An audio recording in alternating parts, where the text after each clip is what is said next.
We are going to talk about the irreversible thermodynamics. So the question will be, what's the irreversible thermodynamics? And is the steady state belongs to irreversible process or not? So in order to answer these two questions, so we need to define what's the irreversible thermodynamics. Actually, it attempts to apply the thermodynamic principle to out-of-equilibrium systems and to suggest principles by which the systems relax toward equilibrium or steady state. So what this means? So I'm going to use two examples to explain what this sentence means. What's the systems relax toward equilibrium or steady state. Okay, so now before we give you two examples, so first of all, we need to know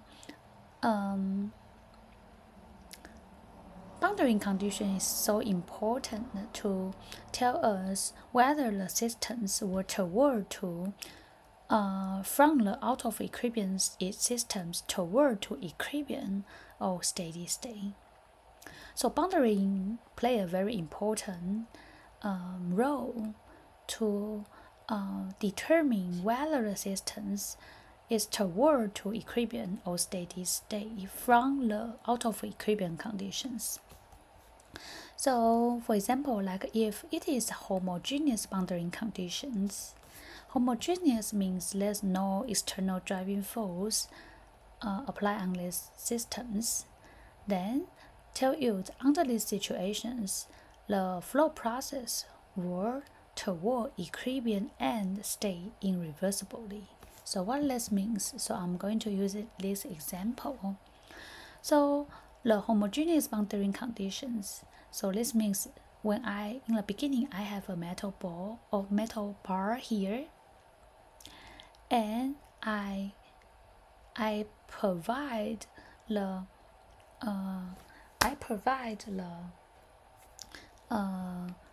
reservoir, two reservoirs with the same temperature at the two ends on this metal bar. So under this situation, because the temperature are the same, so we can consider it is no external driving force relating. There's no temperature gradient be applied on these materials, right? This metal bar. So in the beginning, you can observe the temperature of bar is T bar, right? And we can find that at this side the temperature increase, right? And this side also increase. And finally, this system, this temperature on the metal bar will becomes to TH everywhere. This we call the equilibrium conditions, right? Or equilibrium state. And under this situation, Q in equals to 0 and Q out equals to 0. Also, because there's no temperature difference between the heat reservoir and also the metal bar. So if you look closely or carefully on this process, you will say it was only metal bar when I put the reservoir, even though they are with the same temperature. When I put the reservoir on the two ends of these systems, I can call this situation is out of equilibrium state. And in the beginning, it is out of equilibrium state, and it becomes to equilibrium state instead of steady state.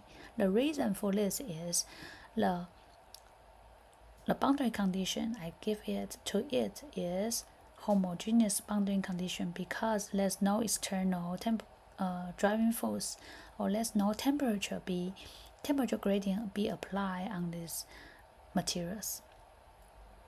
So on the other hand, if in the inhomogeneous boundary condition. In this case, if it is in the inhomogeneous boundary condition, the system will go irreversibly to steady state. So what this means? So inhomogeneous boundary condition means that we apply an external driving force. So in this case, I apply the temperature gradient on the two ends of this metal bar. So after I ended these two reservoirs, I push the state of this metal bar from the equilibrium state toward to out of equilibrium state or deviated state. So you can observe in the beginning, temperature at here is T bar, and the temperature profile does change with time. Just right after I ended two reservoir, right? At this end, the temperature will increase, and at this end, temperature will decrease to close Tc, and that's definitely a dynamic. The temperature profile definitely change with time, but when the Q in equals to Q out, then under these situations, the temperature profile does not change with time. So under these situations, the system will reach the steady state.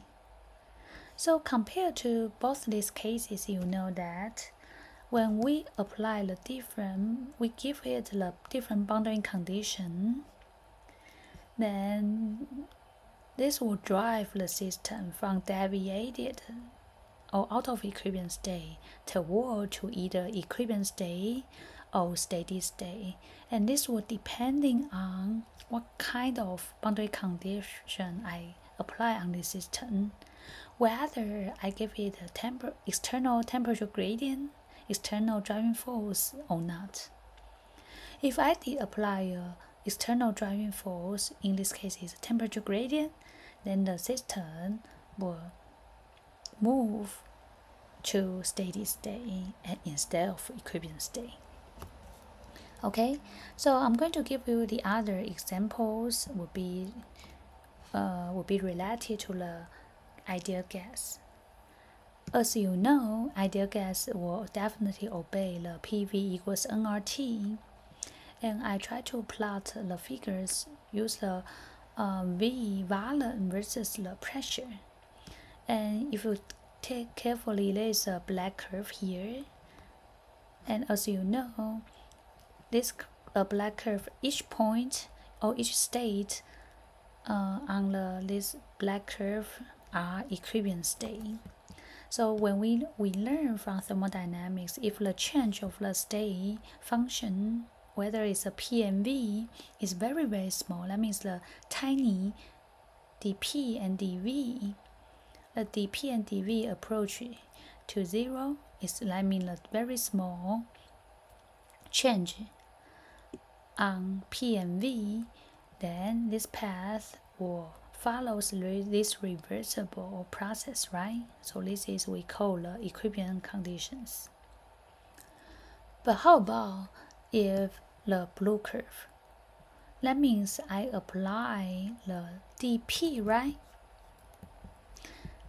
I apply the additional dP, then I release. So the system will back to equilibrium condition. Then I additional apply the dP, then I release.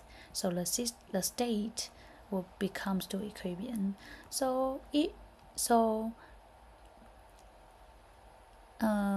And I additional apply the dP, so release it.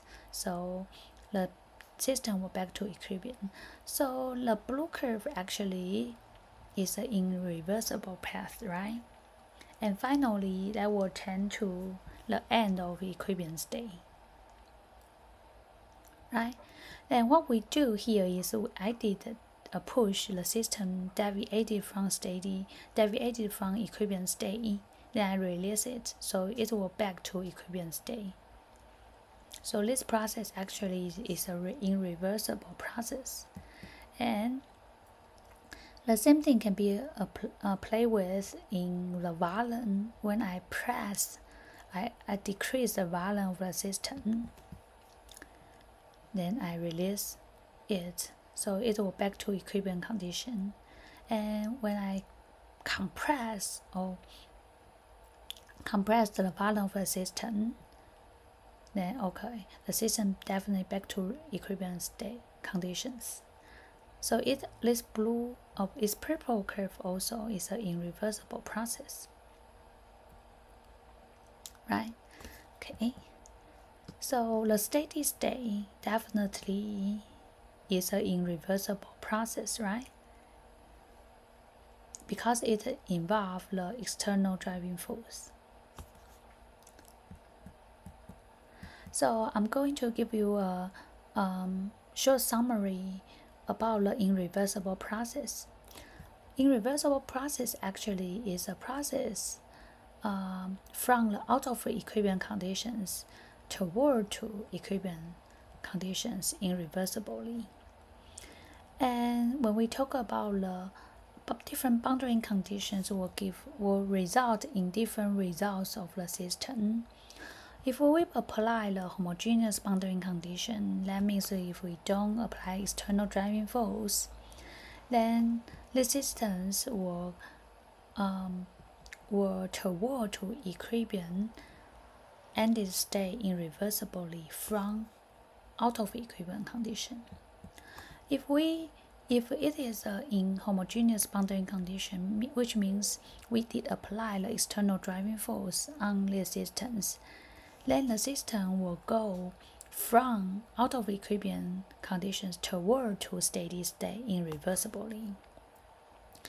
And in this case, actually, you can observe because of external driving force, so for sure you will observe the flow process. So I'm going to use this example to describe this irreversible process. In the beginning, I do have a metal bar, and we observe the temperature are the same everywhere or along the metal bar at T0.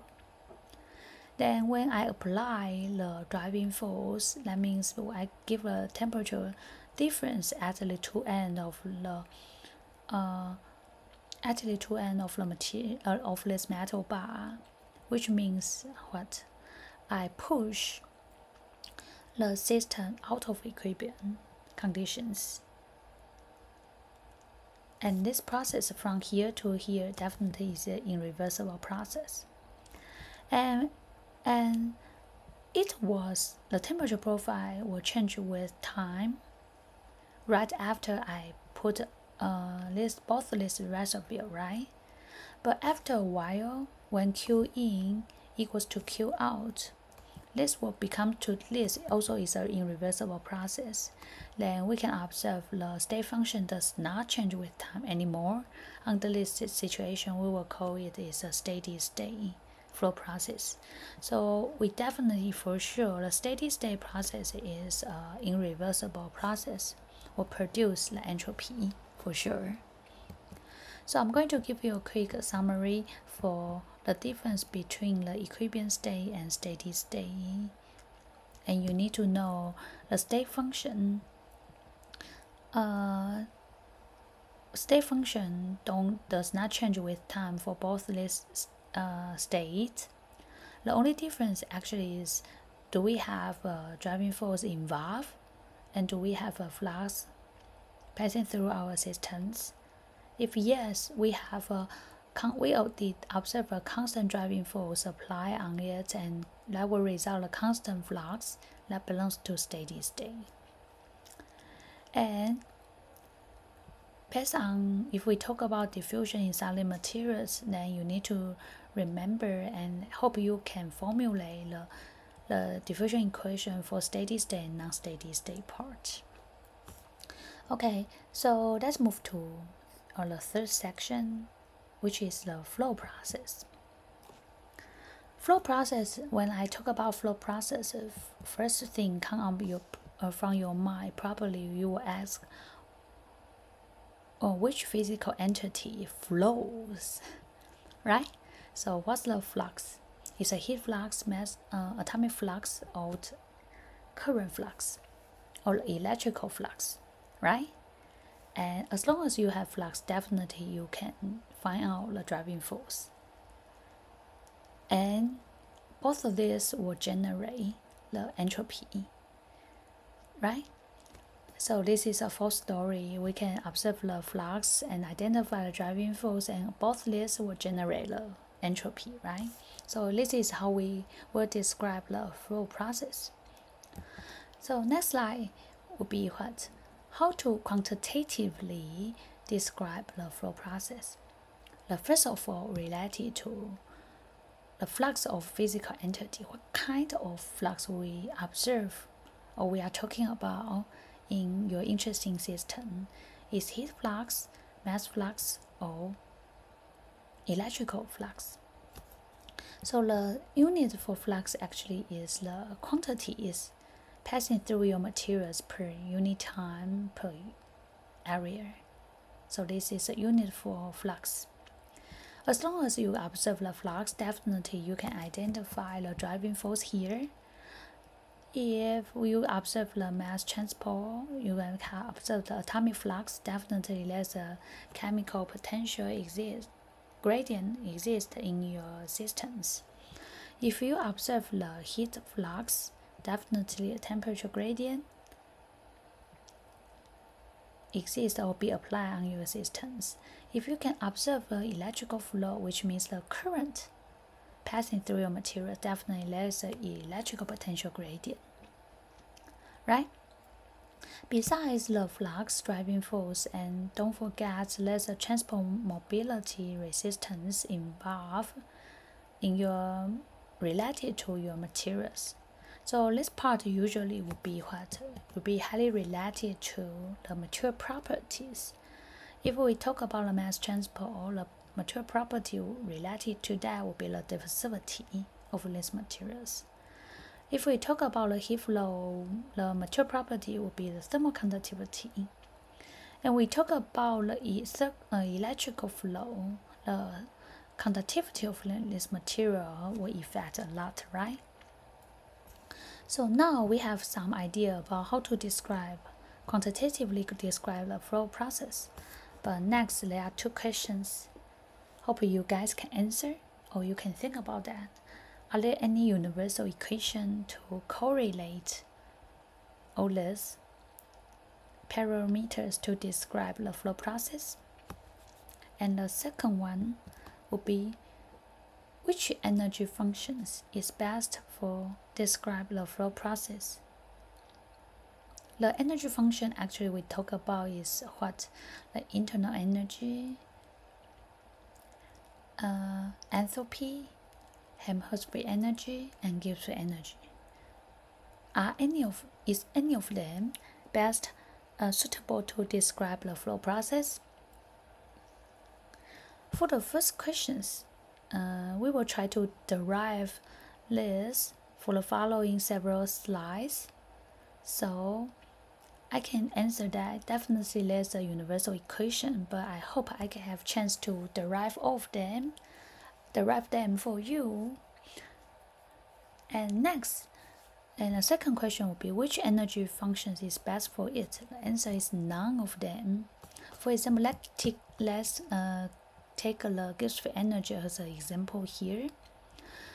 As you know, this is Gibbs-free energy, right? And because the flow process is related to a rate, so the state function actually it was dg, the change in Gibbs-free energy equals to the minus SDT plus VDP and plus the composition change part, right?